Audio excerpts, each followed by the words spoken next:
เผื่อเหลือดีกว่าเผื่อขาดกาแฟเนี่ยมีไปถึงแบบ 4-5 แก้วนะเป็นกาแฟดำกลัวหมามากติดน้ำหอมชอบกินข้าวไข่เจียวแล้วต้องล้างรถกันล้างรถ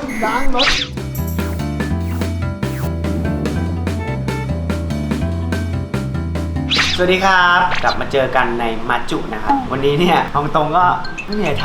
ำ วันนี้ก็เลยอยากจะมาเล่าแฟกต์เกี่ยวกับตัวผมที่แบบบางคนอาจจะไม่รู้หรือแบบเราก็ไม่เคยเล่าให้ใครฟังมาก่อนสัก10 ข้อไม่เคยเล่าเลยน้อยอ่ะเคยมาถามเฮ้ยมาร์ทแฟกต์คืออะไรวะแต่ว่ามีพูดบ้างว่าชอบอะไรไม่ชอบอะไรแต่ก็ไม่ได้เจาะลึกวันนี้ก็เลยจะมาเล่าดีเทลที่คนใกล้ตัวเท่านั้นถึงจะรู้แล้วก็สังเกต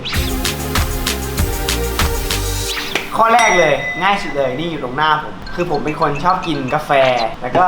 น้ำเนี่ยเยอะมากกาแฟเนี่ยมีไปถึงแบบ 4-5 แก้วนะเป็นกาแฟดำ 4-5 แก้วคือวันออกกองแต่ถ้าวันอยู่บ้านก็จะแบบน้อยหน่อยอยู่กองมันต้องแบบเฮ้ยครับมาพร้อมแล้วครับแต่ถ้าเป็นกองรายการเนี่ยเจอร้านกาแฟต้องแวะไม่ใช่ง่วงแต่ฟรี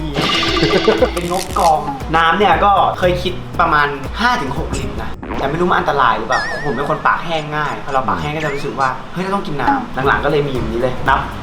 กินไปขวดนึงแล้ว2 ขวดแล้ว 1.5 ลิตรต่อวันเคยคิดประมาณ 5-6 ลิตร 5-6 ลิตรเพื่อรักษาสมดุลในนี้คือขั้นต่ำนี่คือวันละ 5 ลิตร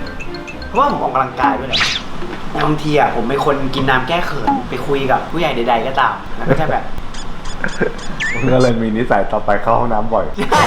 คนกองเนี่ยจะเบื่อมากกำลังเข้มข้นเนี่ยไม่ไหวแล้วพี่เดินไปเข้าห้องน้ำจำได้เลยเส้นประวัติศาสตร์เนี่ยขึ้นทางด่วนเร็วเข้าเรียบด่วนเนี่ยแล้วมันจะเหมือนคอขวดคือเคยปวดมากจนแบบอีกแป๊บนึงเราเลยหันไปเห็นขวดน้ำไม่เป็นภาชนะเดียวที่เด็กเดือดได้ขนาดมันไม่เหมาะหรอกคือมันไม่ใช่แบบเนี้ยก็พยายามแล้วนะแล้วนั่งด้วยบอกแล้วมันฉีกขึ้นนิดนึงประสบการณ์ไม่มีอ่ะขวดน้ำแล้วก็ไปวางอย่างเงี้ยนึกออกปะย้อนออกมาก็เซ็งผมต้องล้างรถอันที่2ที่นึกขึ้นได้เลยก็คือจริงจังกับตู้เสื้อผ้าอย่างเสื้อผ้าเนี่ยก็ต้องเรียงเสื้อเชิ้ตเสื้อยืดแยกเป็นช่องๆไว้แล้วก็ต้องเรียงสีเพื่อให้เราแบบเข้าใจง่ายก็จะนึกออกว่าอันเนี้ยเป็นอะไรหยิบได้เลยเพราะเราก็มีเสื้อผ้าเยอะแหละกลัวมันใส่ไม่ทั่วถึงพอเราอยู่บนไม้แขวนนานๆมันจะเป็นรอยแบบไม้แขวนนะอันนี้ผมเคยร้องไห้เพราะว่าเสื้อตัวนึงเคยซื้อมาแพงมากตั้งเป้าค่อยๆใส่ถนอมแขวนไว้ผ่านไปครึ่งปีถึงเวลาแล้วเป็นร้อยก็เลยจะบริหารมันใส่ให้มันทั่วถึงแล้วก็ไม้แขวนคือจริงๆผมใช้ไม้แขวนแบรนด์เฟอร์นิเจอร์2 พยางค์อยู่แถวบางนาบางใหญ่เจ๊สีคือผมก็เคยซื้อไม้แขวนกับเขาเพราะมันราคาไม่สูงมากพอเสื้อผ้าเราเยอะขึ้นเนี่ยก็ต้องไปเติมไปถึงนั่นพนักงานว่าเลิกผลิตไปแล้วฟ้าถล่มเลยนะสุดท้ายก็เลยไปลองซื้อของอีกแบรนด์หนึ่งของญี่ปุ่นมาแขวนอยู่2 อันโดดไม่เหมือนรู้สึกว่าแบบไปด้วยก็เลยทิ้ง2 อันทิ้งที่เหลือทั้งหมดเลยไม่ใช่เราเล่นเอา2 อันนั้นน่ะไปดีลกับเมทัศน์ขออันนี้แบบของญี่ปุ่นอันนี้เอาบางนาบางใหญ่แล้วก็กางเกงยีนก็ต้องเรียงประเภทเรียงโทนมาแบบจากผ้าดิบมาเป็นผ้าฟอกแล้วก็เป็นฝั่งสแลกอะไรเงี้ยก็คือ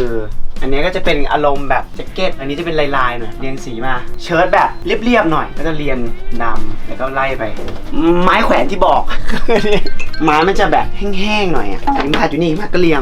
ตามความหรูมากก็แล้วก็ไล่ลงมาแบบทางการน้อยลงอะไรเงี้ยไล่นะพยายามไล่แบบอย่างฟ้าเนี่ยก็จะเหมือนแบบเนี่ยฟ้าค่อยๆเข้มขึ้นมาอะไรเงี้ยเฉดต่างๆค่อยๆไล่ขึ้นมาอันที่3เป็นคนติดน้ำหอมมากคือต้องฉีดก็จะมีเยอะติดถึงขั้นแบบไปนอกบ้านก่อนขึ้นทางด่วนนิดเดียวก็ต้องลืมก็เลยต้องดูเทิร์นกลับมาก็ฉีดมันเสียความมั่นใจมีผลต่อความมั่นใจอาชีพเราก็ความมั่นใจเป็นสำคัญคุ้มค่าแล้วที่จะยูเทิร์นกลับมาก็ฉีดน้ำหอมแล้ววันนั้นไปทำงานไหมเจ้าสาวคุ้มค่าแล้วที่จะยูเทิร์นกลับมาก็ฉีดน้ำหอมเคสหนึ่งไปห้างสมมติถ้ามันลืมจริงๆนะถึง5ก็แบบเฮ้ยอันนี้ตัวใหม่ครับใจอยู่ลองก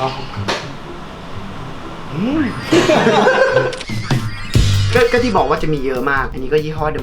มๆยี่ห้อเดียวกันอันเนี้ยโปรดสังเกตว่าจะเหลือเยอะทุกขวดเพราะว่าส่วนใหญ่จะเป็นหลอดชีทที่5ข้อ4เป็นเรื่องราวของตัวเครื่องแป้งจริงๆตัวเครื่องแป้งก็จะมีเยอะมากแต่ละถาดแล้วก็จะแบ่งหมวดไว้อยู่แล้วว่าต้องการให้มันฉลากหันหน้ามาตรงกันทุกอันเหมือนเคาน์เตอร์แบรนด์คือจริงๆเราก็รู้แหละว่าขวดไหนเป็นขวดไหนถ้าไม่ต้องหันมาแต่ว่าเพื่อความสบายใจอันนี้ก็เป็นตัวเครื่องแป้งที่บอกก็ต้องบิดให้มันแบบตรงกันแล้วก็จัดหมวดหมู่นิดหน่อยคือจริงๆฝั่งเนี้ยผลิตภัณฑ์นำผมไปอันนี้ก็เป็นฝั่งแต่งหน้าไปอันนี้ก็เป็นครีมบำรุงก่อนนอนสมมติเป็นไนท์1ไนท์2แล้วก็สูตรนี้ไนท์3อีกสูตรนึงอะไรเงี้ยมันแบบวางไว้เป็นสูตรไปเป็นคอมโบส่วนนี้เป็นสูตรสิวแต่หลังไม่ค่อยได้ใช้เพราะสิวไม่มีหน้าใสมากเลยจะเข้าเลย ข้อที่5เป็นเรื่องราวข้าวไข่เจียวคือผมชอบกินข้าวไข่เจียวมากกินได้แบบซ้ำซากด้วยนะกินติดกันก็ได้เช้าเย็นเคยทำมาแล้วคือช่วงนี้เพิ่งมาค้นพบว่าข้าวไข่เจียวก็ทำให้คลีนได้ก็ใช้น้ำมันมะกอกแล้วก็ทำด้วยอกไก่บดมันก็จะเป็นข้าวไข่เจียวแบบแคลอรี่ต่ำและไม่มีไขมัน ไข่เจียวที่ชอบนี่ต้องมีเนื้อสัตว์ มีเนื้อสัตว์หนักๆเลยคือบางทีอ่ะให้หมาใส่จนแบบเหมือนเป็นแบบอกไก่แผ่นอ่ะแล้วชุบไข่อ่ะพริกทีมดังตับข้าวไข่เจียวมันมีระดับความอร่อยคือมันจะมีแบบนึงที่ผมชอบคือแบบมันจะไม่ต้องกรอบมากแต่ว่าสับมันจะแน่นๆแต่ว่ามันจะมีกลิ่นแบบเค็มๆหน่อยไม่ไหม้หน่อยอันนี้คือเป็นเทพไข่เจียวแล้วก็จะมีไข่เจียวชั้นสูงเป็นเยื่อใหญ่ๆให้มันดูอลังการให้มันฟูๆมันมีหลายศาสตร์มากไข่เจียวใครมีปัญหาอะไรปรึกษาผมได้นี่กระทะร้อนนะครับเมื่อเราได้กลิ่นไหม้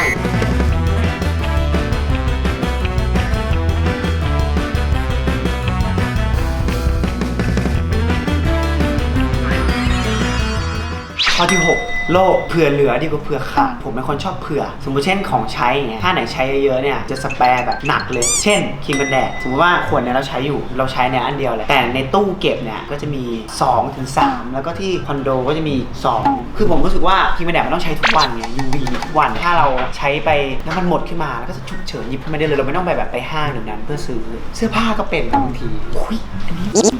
ใส่โคตรดีอ่ะเหมาะกับเราอ่ะซื้อ2 ตัว อาจจะอีกสีหนึ่งบางเคสหนักจริงๆรองเท้าอย่างเงี้ยมันใส่ดีมากแล้วมันจะเลิกผลิตแล้วซื้อไซส์เดิมแล้วเก็บไว้คนรอบตัวเนี่ยก็เตือนแล้วนะว่าแบบมันมีแล้วจะมีอีกทำไมก็อยู่ได้พักวัน2 วันอ่ะตะกร้าในเว็บอ่ะไปเคสมือถือก็เป็นมีวันหนึ่งไปแล้วมันเจอโปร1 คนเราก็จะซื้อ2ใช่ป่ะผมซื้อมา6ชอบครับ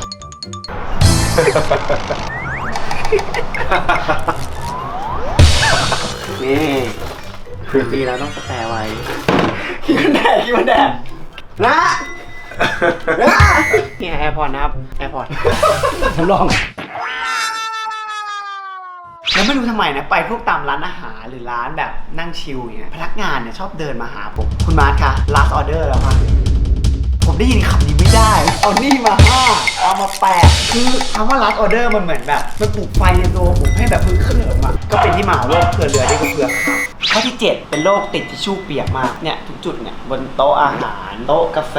มีหมดเลยกระเป๋ามีไหมกระเป๋ามีบนรถมีหน้าโต๊ะเครื่องแป้งมีห้องน้ำมีผมวางทุกจุดยี่ห้อไหนที่เป็นโปรในคำหนึ่งได้ใจคือไม่ติดว่ายี่ห้ออะไรขอให้เปียกใช่แต่ว่ามันจะมีความต่างคือมันเปียกมากผมชอบแบบเปียกมากบางทีแบบดึงออกมาแล้วแห้งผมใช้ทิชชู่แห้งดีกว่าไม่อยากจะฝากไปถึงแบรนด์ที่ทำทิชชู่เปียกแต่แห้งจะเคลมตัวเองว่าเป็นทิชชู่เปียกกันแต่แบรนด์ไหนทำทิชชู่เปียกเป็นเปียกผมก็ขอบคุณแบรนด์ไหนทำทิชชู่เปียกแล้วเปียกมากเหมือนผ้าชุบน้ำก็จะรักมากคือเรารู้สึกว่ามันสะอาดเช็ดคราบก็ออกแล้วทิ้งเลยเช็ดหน้าก็ได้คือเอาเช็ดพื้นเสร็จปุ๊บหน้าเราเลอะเช็ดหน้าต่อได้ข้อที่ 8 เมื่อกี้พูดถึงทิชชู่เปียกบนรถก็เลยนึกถึงว่าเราชอบล้างรถมากตามห้างที่เราไปบ่อยก็จะมีสมาชิกไว้ผมจะไม่ชอบล้างรถที่เราต้องไปนั่งรอคือผมไม่รู้จะไปนั่งทำไมก็เลยแบบจะชอบล้างตามห้างแล้วส่วนมากห้างที่เราไปบ่อยซูเปอร์มาร์เก็ตที่เราไปบ่อยก็จะมีซื้อโปรไว้หมดก็จะมีอันนี้ห้างหนึ่งยาวๆเป็นคอสไปก็จะมีแปะตามข้างๆด้วยก็แบบตับเป็นอีกเวอร์นึงใช้ทันเลยก็คือเขาชอบมีโปรแบบ10 ครั้งราคานี้ถ้า30 ครั้งนะครับเฮ้ยถูกกว่าเยอะเลยเอาหลังก็มีไปขออ้อนวอนเขาล้างไม่ทันขอเปลี่ยนคูปองเซ็ตใหม่ครับพี่ผมซื้อบ่อยเขาก็จะให้ร้านรถรู้จักผมดีเข้าไปก็จะรู้เลยว่าเอาหน่อยเราต้องล้างรถกันล้างรถคือจริงๆนี่ไม่ได้เกี่ยวกับงานหรออยู่ดีก็ซื้อออกมาล้างไม่ใช่เรื่องเลยนี่ครับผมมาล้างบ่อยไหมก็เป็นลูกค้าประจำที่นี่ครับคุณมาร์คเขาจะไม่เลอะมากครับฝากด้วยครับเดี๋ยวมาเอาข้อ 9อันนี้พูดไปแต่ไม่เชื่อผมเคยเป็นคนกลัวหมามากกลัวแบบจริงๆอายุแบบ89ก็กลัวคือจริงๆมันเกิดจากปมว่าเด็กๆผมจะตีแบดข้างบ้านเมื่อก่อนเป็นตึกแถวมีรถประปาจอดอยู่เป็นลูกแบดไปตกลงใต้ล้อวิ่งเข้าไปเก็บลูกแบดแล้วมันมีหมาใต้ท้องรถอ่ะคือแบบคิดว่าจะไปทำร้ายมันอ่ะไล่กวดผมอ่ะจมูกอ่ะเหมือนโดนขาเราแล้วอ่ะจนแบบวิ่งเข้าบ้านแล้วก็จากนั้นก็เลยเป็นโรคแบบกลัวหมาทำร้ายเราก็เลยเดินอย่างเงี้ยตีโค้งช่วงนั้นก็จะเกาะแขนม้าป้าไปพักนึงเลยเวลาเจอหมาจำได้ว่ามีรายการประมาณว่าอาสาทำดีให้ผมไปทำดีที่บ้านสุนัขจรจัดแล้วหมาคือเยอะแบบเป็น100อ่ะมันกลัวร้องไห้เลยอ่ะคือทำงานไม่ได้ตัวแข็งเพราะตัวมันลุมหมดเลยหลังๆโตขึ้นใช่ไหมมีคนพาหมามาเจอมากขึ้นอะไรเงี้ยเริ่มแบบโดนตัวได้ก็รู้สึกว่าจริงๆแบบหมาน่ารักนะความรู้สึก จนเลี้ยงพอกบ้าเนี่ยแหละพอเดินออกค่อยออกมาเขาดูนะ